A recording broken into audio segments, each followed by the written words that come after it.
অন্ধকারের দর্পণ ভেঙে যাওয়ার সঙ্গে সঙ্গে সারা শ্মশান কেঁপে উঠল। ভাঙা কাচের প্রতিটি টুকরো থেকে নীল ও কালো আলো আকাশের দিকে ছুটে গেল। চারদিকে যেন হাজার বজ্রপাত একসঙ্গে আঘাত করল। কালান্ধ যন্ত্রণায় চিৎকার করে মাটিতে পড়ে গেল।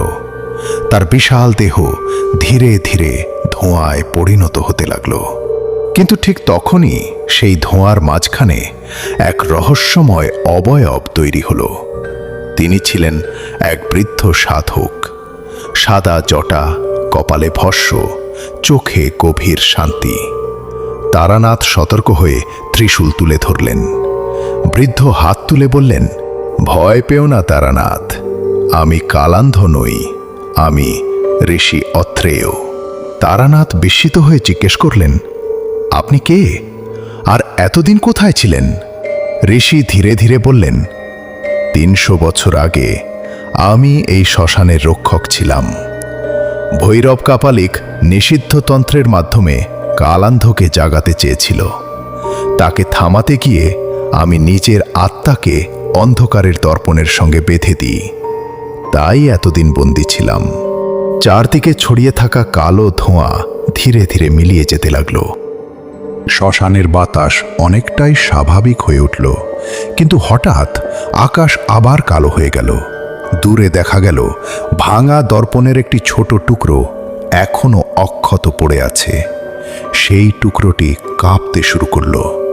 ঋষি অত্রেয় আতঙ্কিত কণ্ঠে বললেন, না, সর্বনাশ, কালান্ধের শক্তির একটি অংশ এখনো বেঁচে আছে।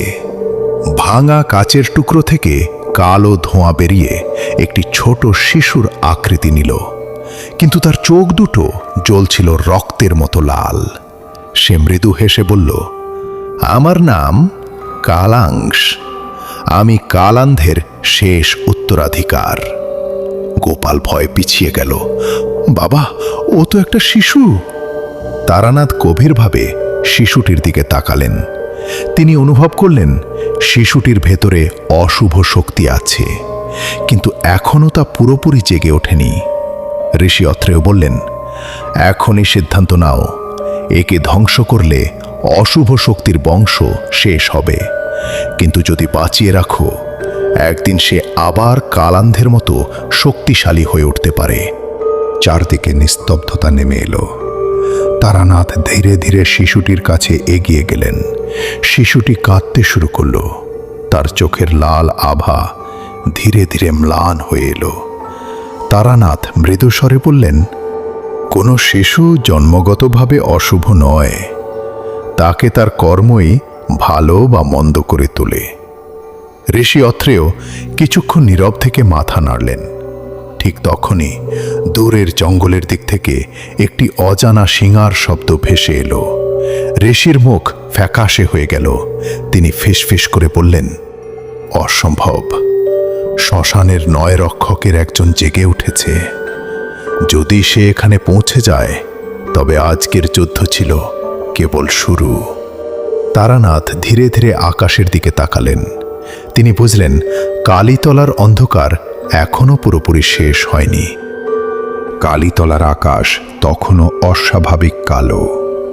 শ্মশানের চারপাশে বাতাস থমকে আছে। আগের রাতের ভয়ঙ্কর ঘটনার পর গ্রামবাসীরা ভেবেছিল সব কিছু শেষ, কিন্তু ঋষি অত্রেয়র মুখের আতঙ্ক দেখে তারানাথ বুঝলেন আসল বিপদ এখনো সামনে। ঋষি ধীরে বললেন, ৯ রক্ষক এক সময় এই শ্মশানের ভারসাম্য রক্ষা করত, কিন্তু কালান্ধের অন্ধকার শক্তি জেগে ওঠার পর তাদের একজন একজন করে অন্ধকারের প্রভাবে চলে যায়। গোপাল বিস্ময়ে জিজ্ঞেস করল, তাহলে বাকি ৮ জন কোথায়? ঋষি আকাশের দিকে তাকিয়ে বললেন, তারা ঘুমিয়ে আছে, আর আজ রাতেই প্রথম রক্ষক জেগে উঠেছে। ঠিক তখনই দূরের বটগাছের দিক থেকে প্রচণ্ড শব্দ হলো, থাম! মাটির নিচ থেকে নীল আলো বেরিয়ে আকাশে উঠে গেল। তারপর শ্মশানের মাটিতে একের পর এক ৯টি চিহ্ন চলে উঠল। তারানাথ এগিয়ে গিয়ে প্রথম চিহ্নটির সামনে দাঁড়ালেন। হঠাৎ মাটির নিচ থেকে একটি বিশাল পাথরের মূর্তি উঠে এলো। মূর্তিটির হাতে ছিল ত্রিশূল, চোখ দুটি নীল আলোয় জ্বলছিল। ঋষি বললেন, এটাই প্রথম রক্ষক, অগ্নিরক্ষক। মূর্তিটি ধীরে ধীরে জীবন্ত হয়ে উঠল। তার গম্ভীর কণ্ঠে পুরো শ্মশান কেঁপে উঠল। কে আমার নিদ্রা ভেঙেছে? তারানাথ সামনে এগিয়ে বললেন, আমি তারানাথ। অন্ধকারের শক্তি আবার এই ভূমিতে ফিরে এসেছে। রক্ষক কিছুক্ষণ তার দিকে তাকিয়ে রইল, তারপর বলল, তুমি কি শক্তির জন্য এসেছ নাকি মানুষের জন্য? তারানাথ উত্তর দিলেন, মানুষের জন্য। রক্ষকের চোখের নীল আলো আরও উজ্জ্বল হয়ে উঠল। সে বলল, তাহলে তোমাকে 9টি পরীক্ষা পার হতে হবে। গোপাল আতঙ্কিত হয়ে বলল, আর যদি ব্যর্থ হন? রক্ষক উত্তর দিল, তাহলে অন্ধকারের দরজা চিরতরে খুলে যাবে। ঠিক তখনই আকাশে বজ্রপাত হলো। দূরে শ্মশানের শেষ প্রান্তে একটি বিশাল কালো দরজা দেখা গেল, যেটি আগে সেখানে ছিল না। দরজার উপর লেখা ছিল, 9ম দরজা খুললে অন্ধকার ফিরে আসবে। তারানাথ ত্রিশূল শক্ত করে ধরলেন, আমি প্রস্তুত।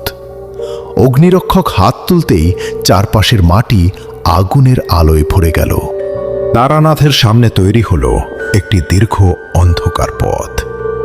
পথের শেষে দাঁড়িয়েছিল আরও 8টি ছায়ামূর্তি। প্রথমটি বলল, সাহস। দ্বিতীয়টি, সত্য। তৃতীয়টি, ধৈর্য।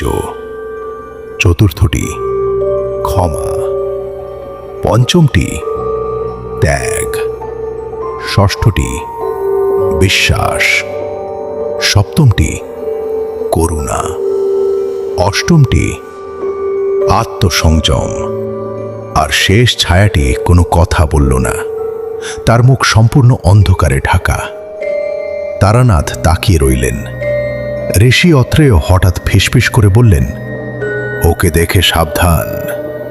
9ম রক্ষক অন্য 8 জনের মতো নয়। তারানাথ জিজ্ঞেস করলেন, কেন?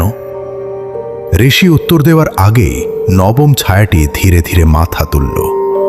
তার চোখে জ্বলল 2টি লাল আলো। তারপর সে বলল, কারণ আমি রক্ষক নই, আমি অন্ধকারের দ্বার রক্ষী। চারদিকে হঠাৎ প্রচণ্ড ঝড় শুরু হলো। কালো দরজাটি ধীরে ধীরে খুলতে লাগলো। আর দরজার ওপাশ থেকে ভেসে এলো এমন এক শব্দ, যা শুনে ঋষি অত্রেয় কেঁপে উঠলেন। তারানাথ, এবার তোমার নিজের অতীতের মুখোমুখি হও। তারানাথ স্থির হয়ে দাঁড়িয়ে রইলেন। দরজার ওপাশে ধীরে ধীরে ভেসে উঠল তার শৈশবের এক বিস্মৃত দৃশ্য।